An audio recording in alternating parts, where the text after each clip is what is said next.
So without further ado, the recording will begin now. Okay. So once again, welcome. And thank you so much for joining us. Like I said, my name is Lily Mundell, and this is my colleague Lisa Stelner. Hello. Hello. Today we're moderating the webinar on gender and multi-stakeholder partnerships. I work for the platform Partnerships2030. We foster new partnership ideas as well as support partnerships for sustainable development. I'm here joined by my colleague Lisa Stelner, who works for the program Extractives and Development. And we collaborated together to bring you the study and this webinar, but obviously we couldn't be here without the work of our stellar authors of the study, as well as someone from the field, so to speak. So I'd like to introduce first Dr. Minu Himati.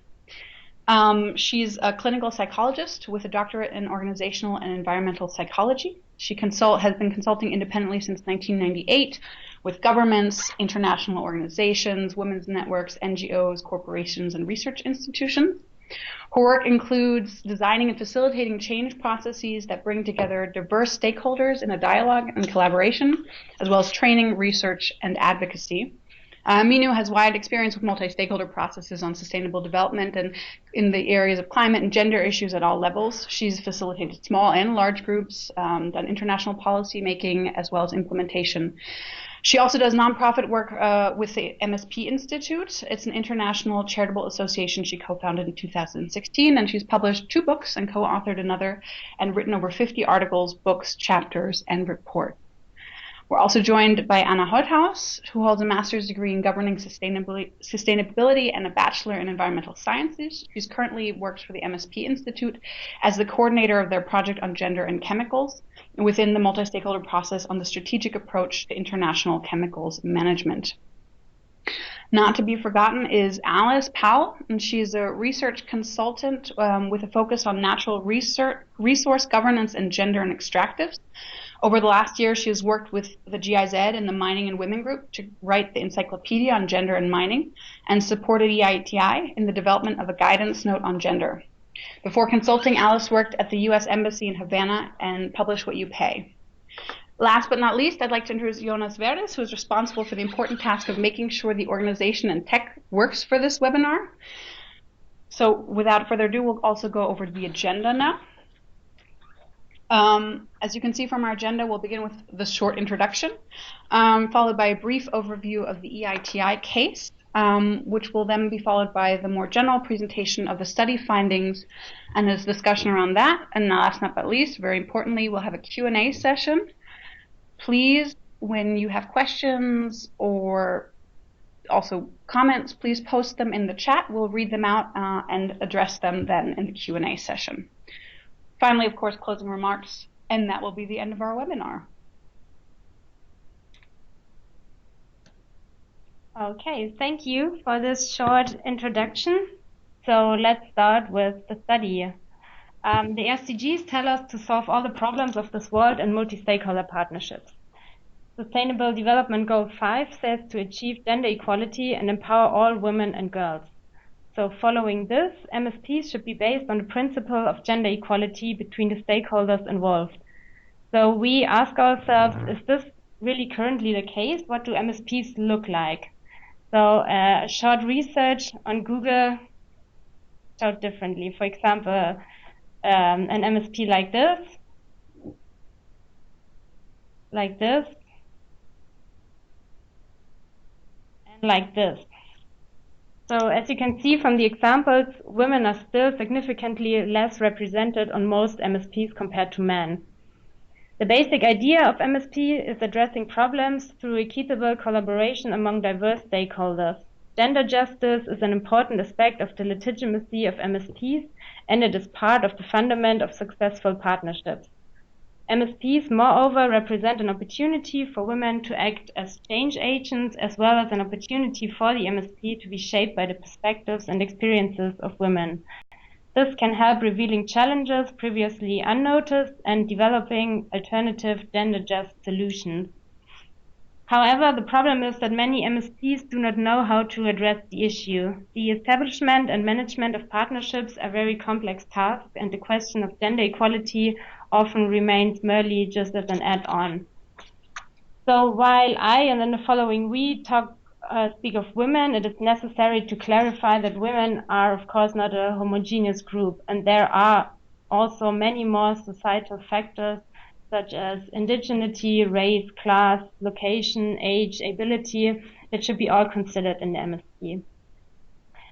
So back to the study, what did we do? We from the sectoral program Extractives and Development are also confronted sometimes with the challenge of gender equality within the MSP, as the extractive industry is traditionally still associated with heavy manual intense labor, mostly dominated by men. And this structural gender inequality undermines women's rights as well as the development potential of the whole sector.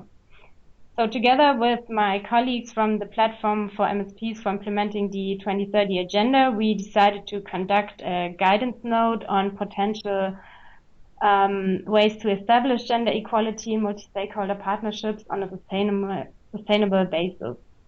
So this work offers practical support for the integration of gender aspects in the MSP. It gives step-by-step instructions for action and shares learning experiences from already existing initiatives, including some of them from the extractive sector. For example, from the Multi-Stakeholder Partnership, EITI, the Extractive Industries Transparency Initiative.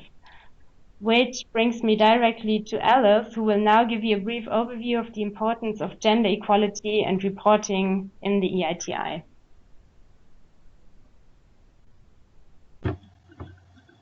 Fantastic. Thanks, Lisa. So I'm just quickly taking over. Yep, so I've got control of the slides. So I've just got 3 quick points to take you through to start getting us thinking about gender and MSPs from the perspective of EITI. So the first point we wanted to cover is what is EITI? Now I know that a lot of you will be extremely familiar with EITI and its details, but because this is a webinar about MSPs writ large, we did want a super brief introduction to the initiative for those of us in the audience who might be less familiar. So as it says on its website, the EITI is the global standard for the good governance of oil, gas and mineral resources. The standard requires that implementing countries, so that's countries who sign up to join to implement the initiative, disclose key information about their extractive sectors all along the value chain.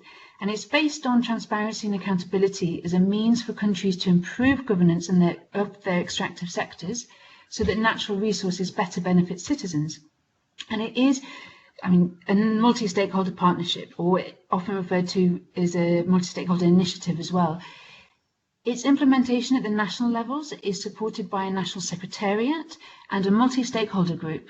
The latter is made up of representatives from companies, governments and civil society.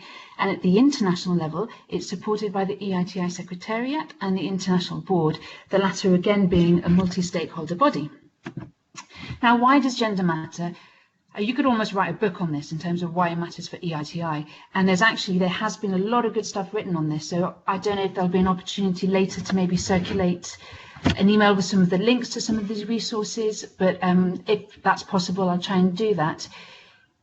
Essentially, for some years, you've got stakeholders from different quarters that have been pushing for EITI to address gender issues in its implementation, and the exact impetus, so the first factor that people refer to, or what really drives their rationale for looking at gender, will vary from stakeholder to stakeholder, but you can group the reasons why gender matters. And just briefly, in Anna and Manu's report, they've written about why gender matters for MSPs.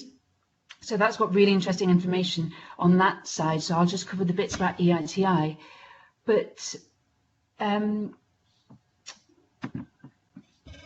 sorry, I've just lost my connection for a second.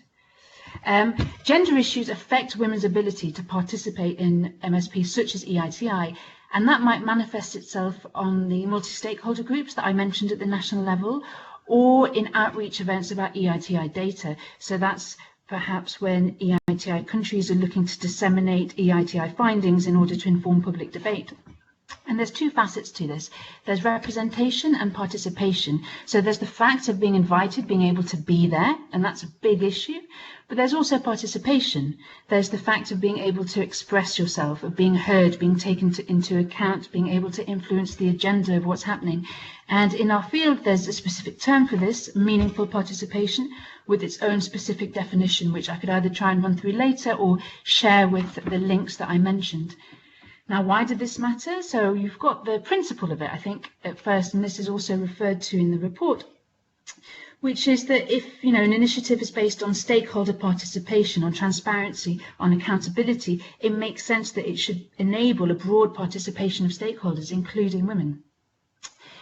And then you've got the fact that if women's participation is not enabled or supported, you risk losing out on their experiences and skills. Now, we know from research that with regards to the extractive sector, women tend to have a different experience than men. They tend to be more vulnerable to the negative impacts of extraction and less likely to accrue the benefits. So it's really important that this experience, that women's different needs, are taken into account by the initiative so that it can work towards natural resources benefiting women as well as men, which would be, that's going to be really hard to do if the initiative doesn't address that women might have different questions of the sector or different needs in terms of the implementation. And another point, which I guess is perhaps slightly more pragmatic or utilitarian, but important nevertheless, is that we're talking about a really challenging topic here. Implementing EITI is quite challenging. It's really big issues that are complex and linked to lots of different factors. So why try and do this without being able to draw on the skills, expertise, knowledge and determination of half of the population? Now, doing this, ensuring that women from all groups can participate in EITI at its different levels, it requires a specific and deliberate approach. It doesn't happen automatically. It hasn't been happening automatically. So that's another reason why this gender work matters. I guess one way to encapsulate this is you could say that addressing gender issues makes for a stronger EITI that better captures and responds to the needs of all citizens, including women, and is better able to fulfill its mission. It's also an opportunity. If we consider that women tend to be excluded from decision-making fora about natural resources, then EITI enabling or supporting the participation of women creates an avenue for women to have a better say on natural resource management of their country.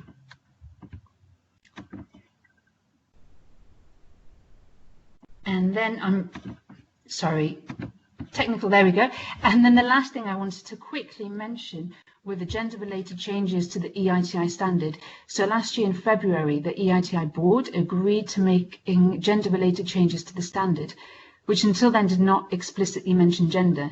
Now, these hit 4 key points: participation on MSGs, on data reporting, on employment in the extractive sector, public debate and communicating EITI data, and then on reviewing outcomes and impact of EITI. And linked to this, there's an EITI guidance note, which I'll cover slightly later on in the webinar. So I'll leave it there for now because I've used up my minutes, and I'll pass you on to Lisa. Thank you very much, Alice, for that introduction and those insights. It looks as if the MSP EITI has taken up the topic of gender well in theory and through various innovations in the standard. But before we go into the deeper discussion, as you were saying, about implementation and possible challenges, we come to Minu and Anna and the presentation of the study results, which does not deal exclusively with EITI, but with gender equality in partnerships in general. Thanks so much, Lily, and welcome from Anna and myself to you all. We're very excited to be part of this, and I do admit it's our first webinar as presenters, so bear with us. I'd like to start with a few introductory remarks, and then we dive into the practical steps that we're suggesting in the guidance. Some of it is mirroring, I think, very nicely Alice's experience that she just relayed to us from EITI. And Lisa said initially the basic idea behind multi-stakeholder partnerships is to address problems through equitable collaboration among different stakeholders, which, as we all know, is a difficult thing to achieve. But gender inequality really stands in contrast to this approach. Gender inequality is the opposite of equitable interaction or collaboration. In most societies, however, we do find gender inequality, and women experience various kinds of discrimination and unequal opportunity, and men too experience discrimination for non-masculine behavior. So without considering gender, many, if not all, MSPs will have a problem achieving equitable collaboration. Also, biology and culture really create differences between women and men and others in terms of their typical needs, perceptions, and realities. It's important to take these into account systematically when we work in a multi-stakeholder partnership so that all stakeholders benefit and potential negative impacts are also avoided. Another issue is that your different stakeholder groups in your MSP will likely have different views of gender and of women and men. People and groups of different backgrounds, i.e. different stakeholder groups, often have different understandings of gender and of gender-specific roles and identities, and that will probably impact the way they interact and can work together. Another point, last point here, is reflecting something that Lisa said initially. She was referring to the SDGs, SDG 5, the gender goal, and SDG 17, the partnerships goal. And really, there's an increasing number of development institutions and programs that require the systematic integration of gender because of the SDGs, including our own government and the German Federal Ministry for Economic Cooperation and Development. So there's another reason to really take this seriously. And I'd like to go to the next slide. Thank you. The lead question for our study was how to integrate gender in MSPs. And to work on this, we did take the following steps. We reviewed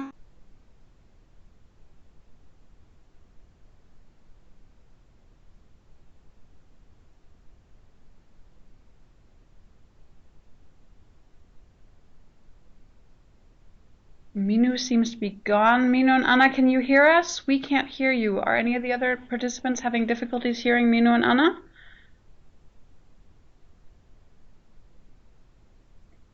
Yes, okay. So let's give it a moment and see if we can reconnect with Minu and Anna. One moment.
Hello, I think you should be able to hear us again. Can you tell me in the chat?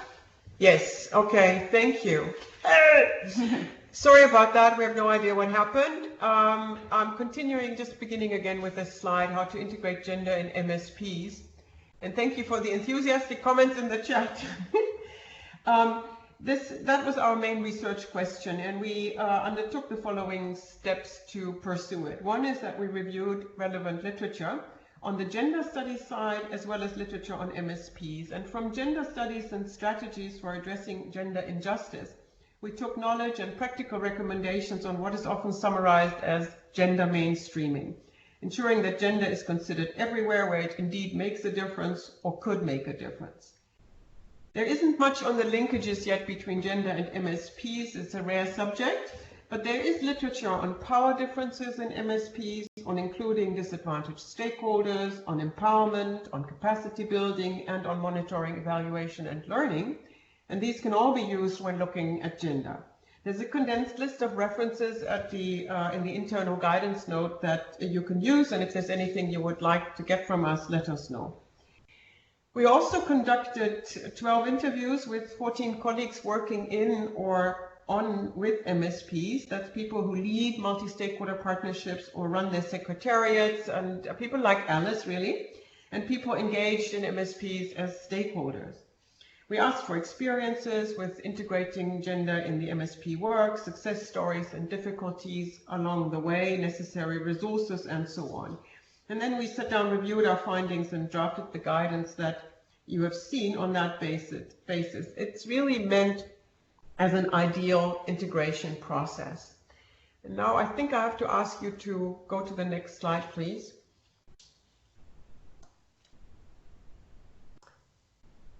Showing the 4 steps or 4 phases of integrating gender in multi-stakeholder partnerships that we're using to structure that piece of work. I don't think we can do it, but yeah, we're trying to. Thank you so much.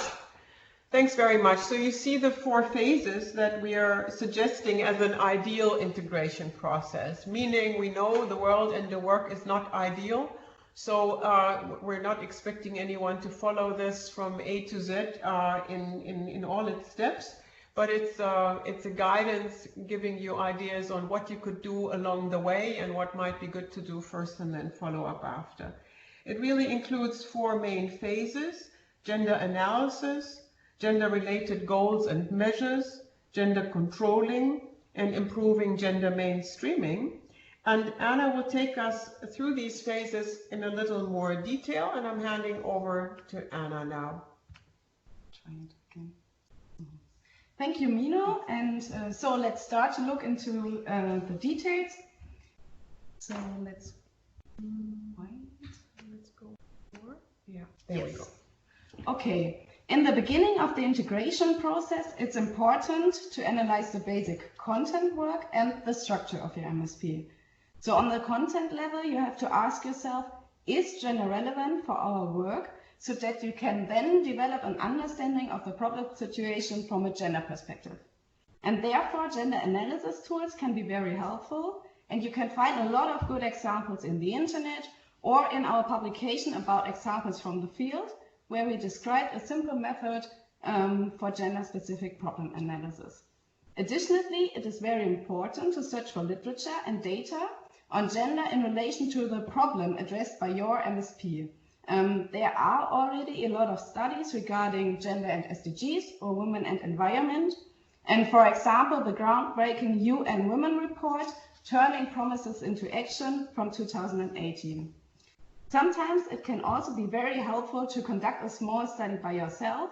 You can, for example, collect experiences from people in your MSP working on the ground.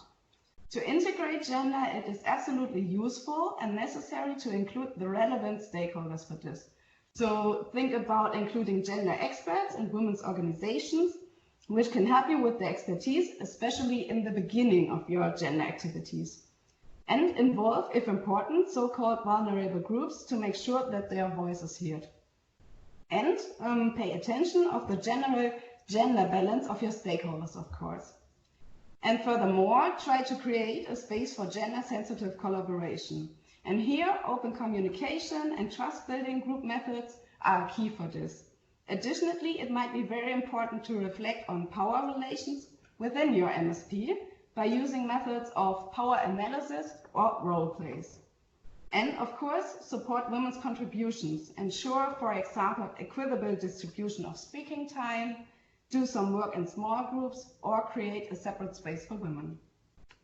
Okay, thank you. When you have then analyzed the interlinkages between your MSP and gender, you can start to develop gender-related goals and measures. And to include gender activities in your project plan, discuss in your MSP your vision regarding gender and define your shared goals. If you have already developed a general project plan, which of course might be the case, make sure that your activities promote gender equality and that they do not reinforce existing inequalities. And you can do this by conducting a gender impact assessment. And to make sure that you can measure the impact and progress of your activities, please identify some relevant gender indicators. Secondly, it is important to make sure that your work process is structured in a gender-sensitive manner. And this means that you pay attention to the number of women and men in different roles, and that you make sure that women are in some leadership positions. And please support women by offering, for example, childcare opportunities at your meetings or events. If you collaborate with women's organizations or vulnerable groups, think about supporting them financially because they often lack in funding. And in case there's more interest, create specific structures such as working groups on gender.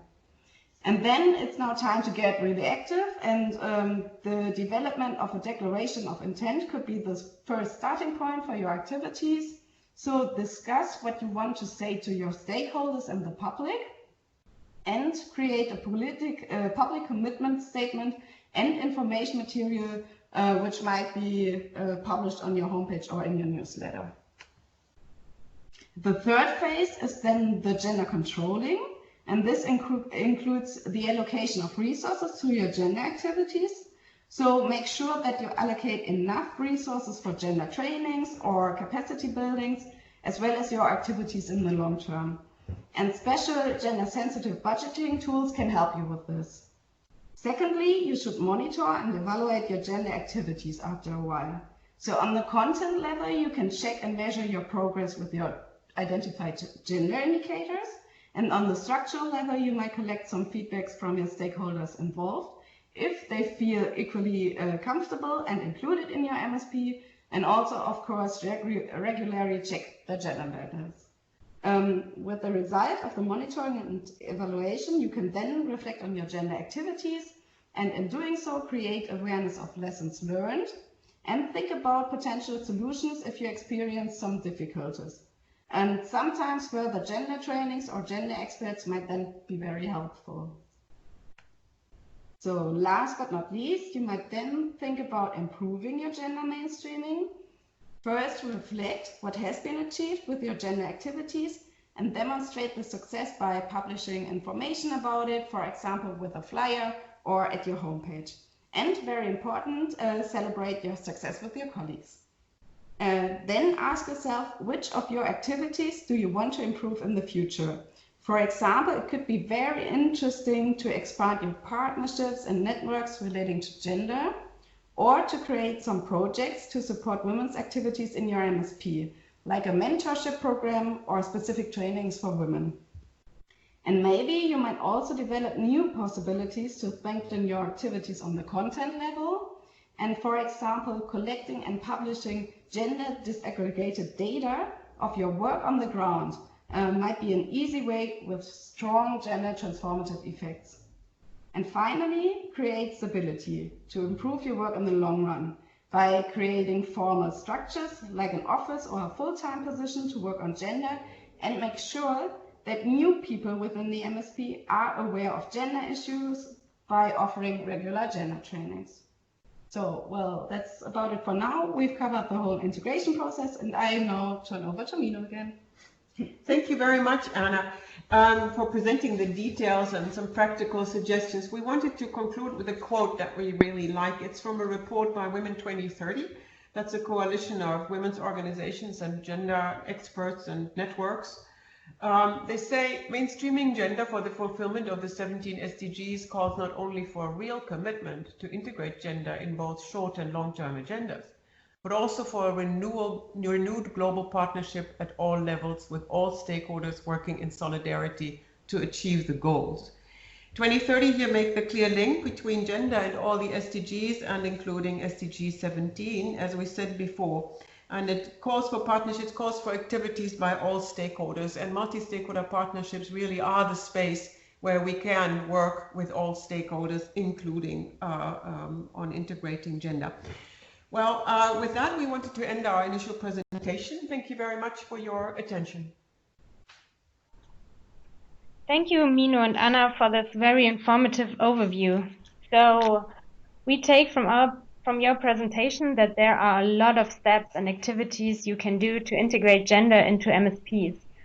But how can the MSP keep track of that?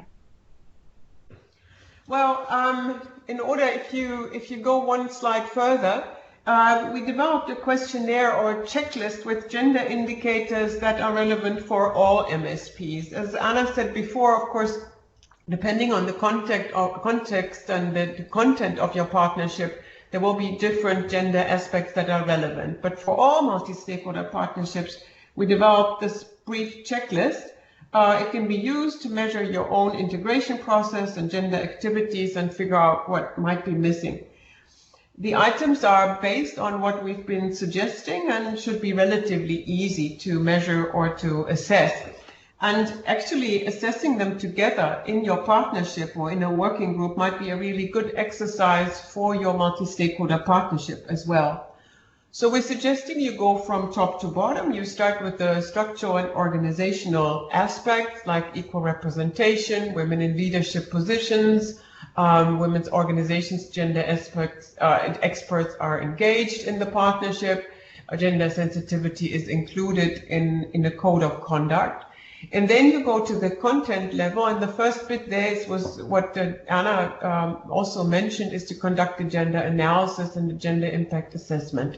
And that's where you look at the content of your partnership and where you see, is gender really a relevant dimension to your work, like in EITI, as Alice has described several aspects where gender and women's issues are really relevant for extraction industries and the national level. But you might also find that there's really not much of a connection to gender in terms of what you're doing.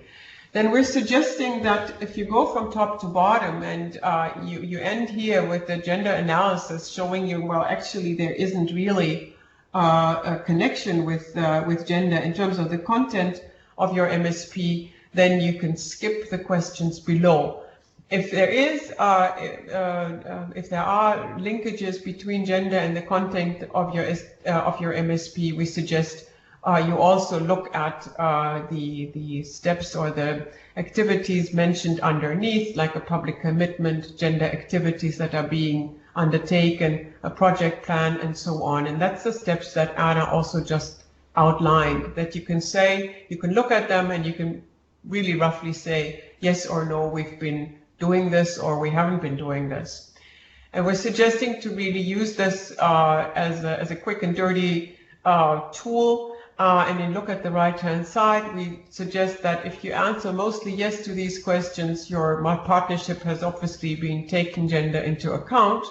And if there's yeses and nos in equal measure, then you could say, well, partly we're on the way, partly we're not. And if you answer mostly no, then we'd say your multi-stakeholder partnership has mostly been gender blind so far, and there's a lot of things that you can do to improve.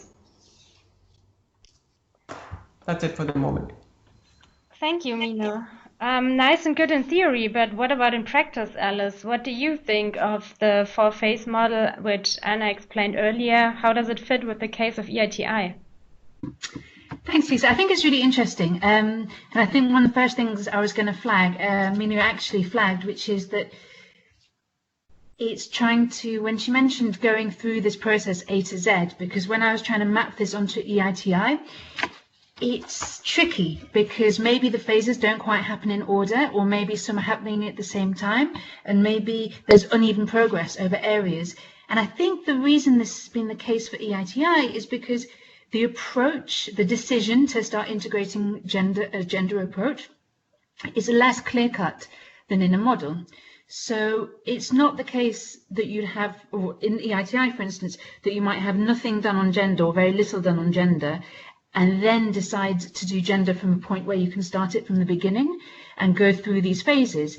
Because what you see is you have stakeholders who've already started working on gender issues in certain countries, or you've got as well stakeholders working on gender, not holistically in the sense of looking at having a fully gender responsive initiative, but who've started looking at gender issues with regards to specific entry points. So, for instance, communicating with women stakeholders in the dissemination of EITI data. And this difference makes sense because for a model you have to make things clear and neat, which don't always translate that in real life. But I think what was interesting is when I was looking at it, although you do have with EITI all this work happening at different levels and slight uneven progress, you can follow certain patterns within and along these phases. And I think especially recently that the EITI at the international level has taken a really conscious decision to start integrating gender into its work and has changed its standard. I think we'll be seeing some of the items that have been written out in the phases manifest themselves in real life, which will be a really interesting learning opportunity, and I think also really valuable for EITI stakeholders to use this resource to make sure that they're not forgetting any steps, or just as a guide to help them make sure that everything's been thought through. So if we think of phase 2, for instance, that includes, I'm not sure if it was on the slide, but I remember seeing on the report, the developing of guidance to help stakeholders. And as I mentioned earlier in my introduction, the EITI has developed a guidance note to support its stakeholders in implementing the gender-related changes to the standard. So I wanted to flag that, A, because I think it could be an interesting resource. It's coming out really shortly, let's say. I think it could be an interesting resource for those on this webinar. Even if you're not working on EITI, it might have insights for you working on other MSPs, but also because it's going to be a big learning opportunity. These changes to the standard, countries are going to begin to be implementing them and drawing from the guidance note to start doing this. So hopefully we'll then start seeing some of the things in phase 3 and 4, some of the documentation that's mentioned in the study, the communicating successes as well, and then trying to avoid some of the pitfalls. So for instance, applying the allocating gender resources, which is a really crucial aspect as well. So I think it's going to be, an interesting time to see how this model then fits into what's happening in different EITI countries. Absolutely. Thank you, Alice. So Anna, one of the brochures directly refers to possible challenges and ways to address them. Can you maybe give 1 or 2 examples of what such a challenge might be and how it can be addressed? Yes. The integration of gender is a promising activity, but of course not always easy. And I think nearly every MSP experiences especially 2 challenges while integrating gender. The first challenge is to handle the complexity of gender, especially in the beginning of the integration process. Gender is a complex issue, and there are a lot of different concepts and definitions, and of course interlinkages to other aspects of diversity like class, sexuality, and nationality, and so on. So people may feel overwhelmed by this, and it can be difficult to develop a common understanding in your MSP group then. To handle this, I would really recommend to allocate enough time and space for the integration of gender. And as a starting point, it might be a good idea to invite a gender trainer to talk about general concepts and terms of gender so that you can develop a shared language in your working group.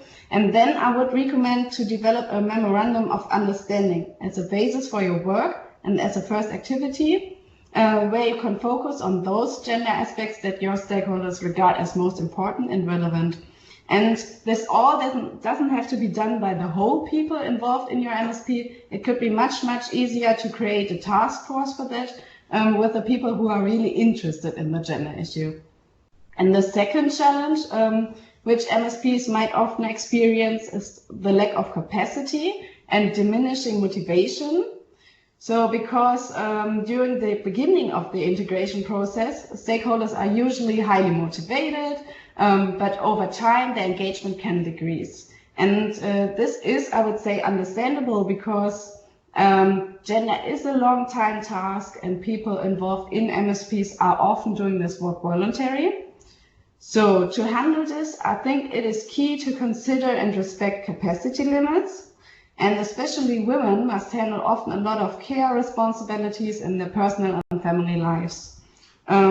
So not everybody has the time or capacity or is even interested in the gender issue, and that is totally fine. Instead, I would say the people who are active and interested should receive support and their work should be valued within the MSP. For example, you can highlight their activities with a short interview in your newsletter to make them more visible. Furthermore, I think it's very important that people should not be pressured to integrate gender into their MSP's work, because this may lead to feelings of overburdening and resistance, and in the worst case scenario, the entire MSP could be at risk because of that. So I think gender should therefore introduce step by step and with caution. And finally, it might be very helpful to institutionalize your gender activities through creating a specific desk or role, so that not all stakeholders have to deal with more time-consuming parts of the work. And yeah, finally, this helps to keep up the motivation in the MSP. Thank you, Anna. Alice, what kind of challenges have you heard about or seen when it comes to implementing work on gender equality within EITI? There's been a couple of things, and I've chosen two of the challenges to talk about.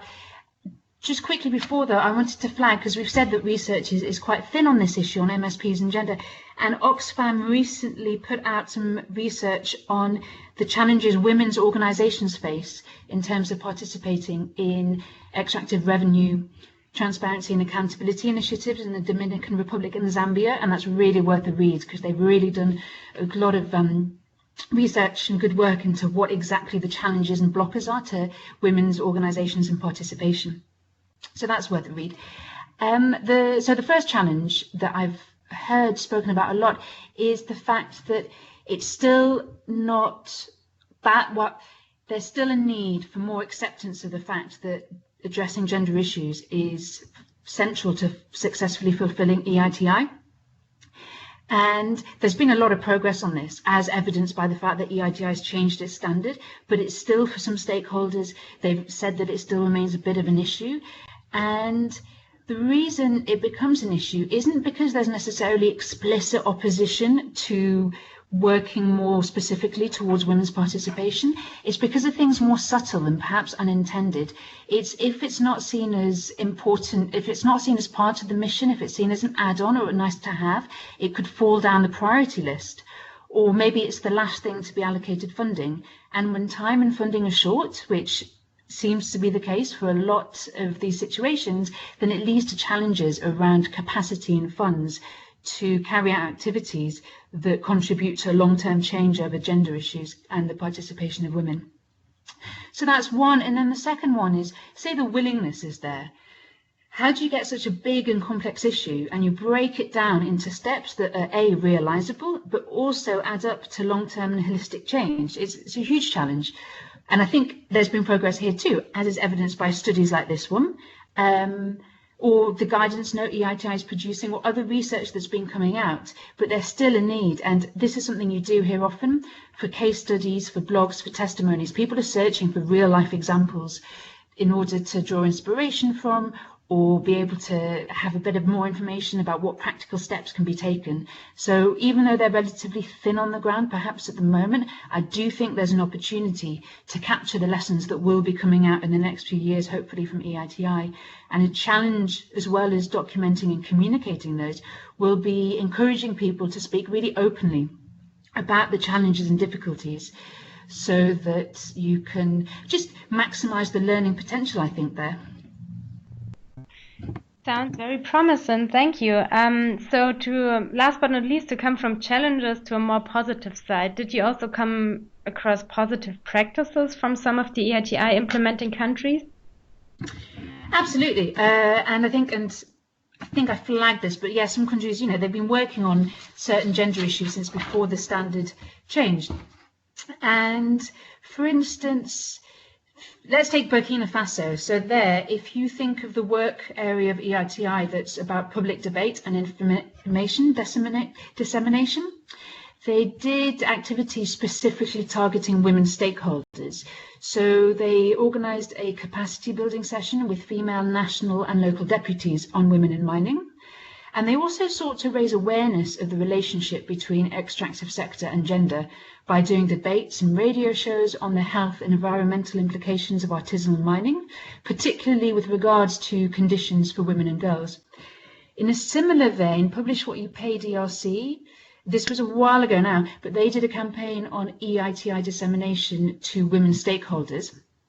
For instance, they did a course with women journalists, teaching them how to cover EITI and extractive news. So I mentioned Publish What You Pay because they were the part of the civil society group working on EITI implementation in DRC. And then if we take data reporting, some countries, even before the change in the standard, had started disaggregating employment data by gender.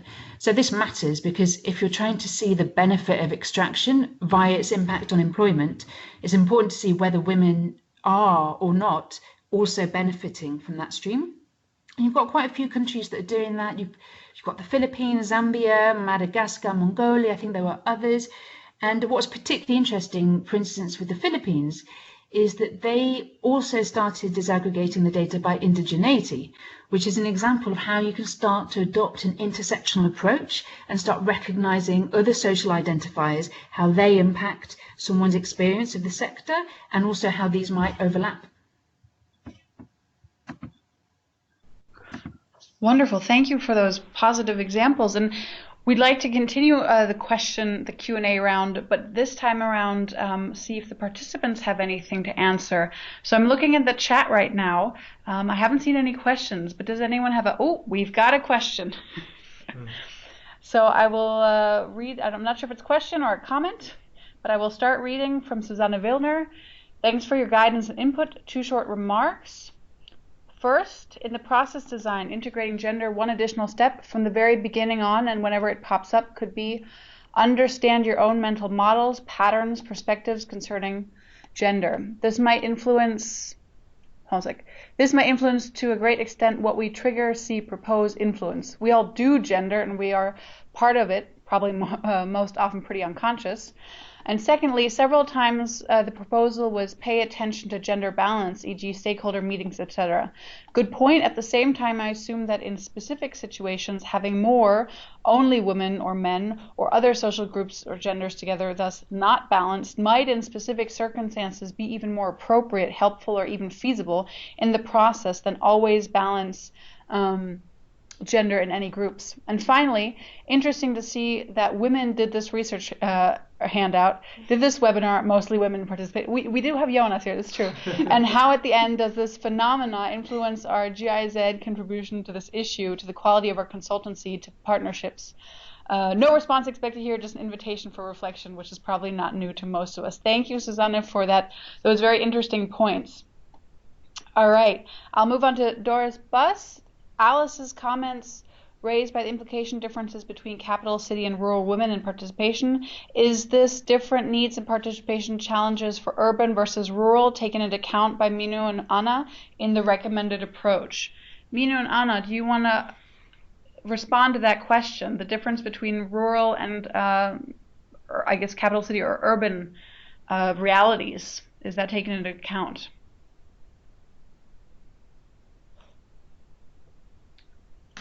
Minu, Anna, can you hear us? Hold on a sec. We might be facing technical difficulties again. We'll be right back. All right. Okay.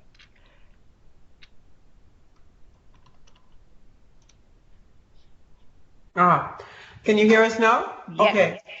Thanks very much. I only heard when you repeated the question, Lily. So you were asking about differences in rural and urban settings with regard to integrating gender in MSPs? Yeah, there was a question about if that was included in, or exactly included in the study, if you considered that when you were writing the guidance note. No, I'm afraid we didn't. I would maybe add, it's one could think that in urban settings, it might be a little easier to introduce gender because in many countries in urban settings, maybe thinking about awareness about gender roles and cultural reasons for women and men behaving the way they do are further along than in rural areas. However, I'd say, oftentimes maybe in rural areas, you would find that you find smaller spaces to try new things, and less of a big stage, and that might actually be a good fundament to start something new, like looking at gender. So I'm just thinking aloud here. We have not included that in the study, and I wouldn't be aware of studies that look at that and provide data. All right, thank you very much. Does anyone else have a comment or a question? This is your time and space. We have the experts from the study and Alice as well from practice, and an expert as well, obviously. No? Okay, I'm not seeing questions. Also, the invitation to, after we've held this webinar and posted online, also with the different resources. And we have another comment from Inu and Anna. Would you? Yeah, thank you. If there is time to give a bit of a comment, that I appreciate it. Just something that went through my mind when I was listening just now. Two things. One is that I think that gender can really be an entry point to work on inequalities in a multi-stakeholder partnership. And if you look at it that way, it can really be of enormous leverage. And it can maybe in some partnerships be a good entry point for working on inequalities, when other inequalities between the stakeholders present might be even more difficult to address or more political. So you could also think about it from that perspective, and maybe kind of use gender as an entry point or as a leverage to look at inequalities and make that kind of discussable in the group. The second thing I wanted to add is when Alice was talking about successes and difficulties and what are we learning from. We all know that we learn from difficulties really well, although we don't like them, and it's very difficult to share them. But just wanted to flag that there's a number of really good workshop and dialogue tools nowadays that you can use to help people talk about failures and talk about challenges, talk about difficulties that they experience. And you can create kind of protected, safe spaces to talk about these things. And I think it's very much worth doing that within the multi-stakeholder partnership. It's creating an interesting space for people, and you get to benefit from those learnings. Thank you. Okay, thank you. We have another question from Susanne Wilner. What is your experience concerning the interest of MSP drivers concerning gender? Any typicalities? Is the partnership world interested in this, and where do we stand there? We stand at the beginning, and we're starting a wave. That's how I see it. I haven't seen many partnerships, seriously, that work on gender. And it seems that those are two worlds that need to connect. And I really think that we're in the beginning. But as we said, there's loads of opportunity in it.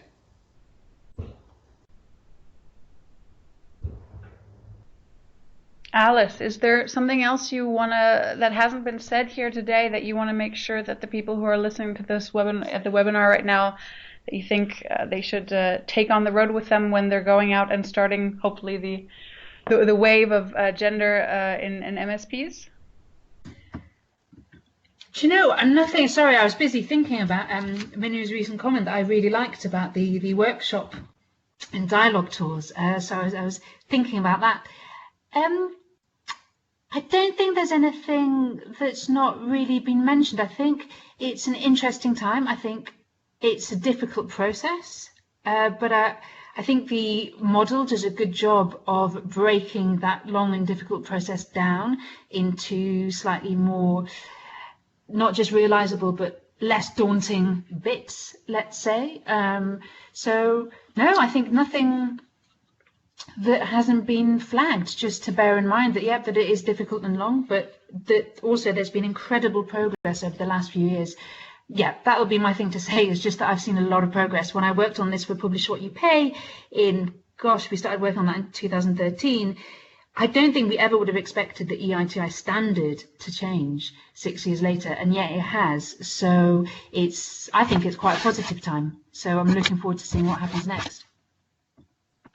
Wonderful, and we don't all have to, reinvent the wheel new every time. And like Minu said, there's, there are tools out there, different ones, and we want to make sure that after this webinar, that we also in our follow-up email send you links, Alice, to the interesting studies that you were talking about, maybe the tools that Aminu was also talking about, so that we can really start this journey and maybe accelerate it even faster. And so it's nice that it's already on its way, and let's see how we can accelerate. We have another question or a comment, I'm not sure. I'll read it from Doris Buss. One of the issues that has arisen in our use of dialogues is where these are held. Even when dialogues are held in rural towns or provincial capitals, are these accessible to women from the mining areas?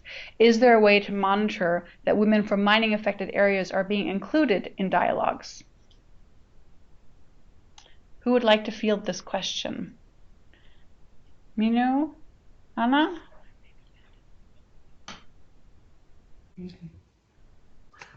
Well, I'm not sure what is meant by, is there a way to monitor? Yes, I mean, I'm not sure if you mean monitoring or if is there a way to support it. Maybe one thing that comes to my mind in terms of supporting women's participation is something that Anna mentioned earlier, and that to consider when you initially work on gender, let me put it that way. We often feel, oh, now we're working on gender and we're working on women's and men's identities and masculinity and feminine and all of that together. But oftentimes we have to backtrack and start with simpler measures. And one of the most important things, particularly in the beginning, to get it right from the beginning, is to create a space where women can develop their voice and then make it heard. So when I see this question, what I'm thinking about is experiences that I've had with processes where we initially invited women, and sometimes they came, sometimes they didn't, and even more rarely they spoke. So sometimes they were present, but they wouldn't necessarily raise their voice in a meeting. And we changed strategies and created specific spaces for women to meet, discuss the issues of the MSP, develop a position or a variety of positions, and then take it to the general forum. And you find that sometimes also you need to do that with children and youth, for example, who don't necessarily speak in front of elders. That's so it's a possibility to create a separate space, at least in the beginning, and then take it from there and discuss with people how they feel one should proceed. Very interesting. Yeah, creating a safe and separate space to ensure that their voices are heard. Absolutely. Thank you very much. We have 2 minutes until 3 o'clock, so we'd like to wrap it up here. Like I already said, if there are any questions, please let us know. We're very interested in continuing this conversation.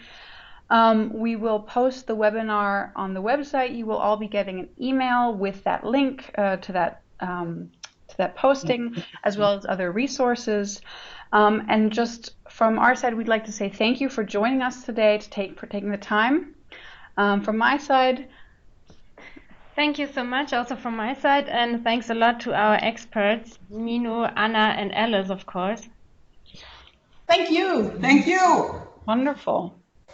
All right. Well, we wish you all a lovely day. Thank you, Jonas. And here at the very end, just in case you don't have it, you have our contact information once again, and we will be in touch. All right. Bye. Bye.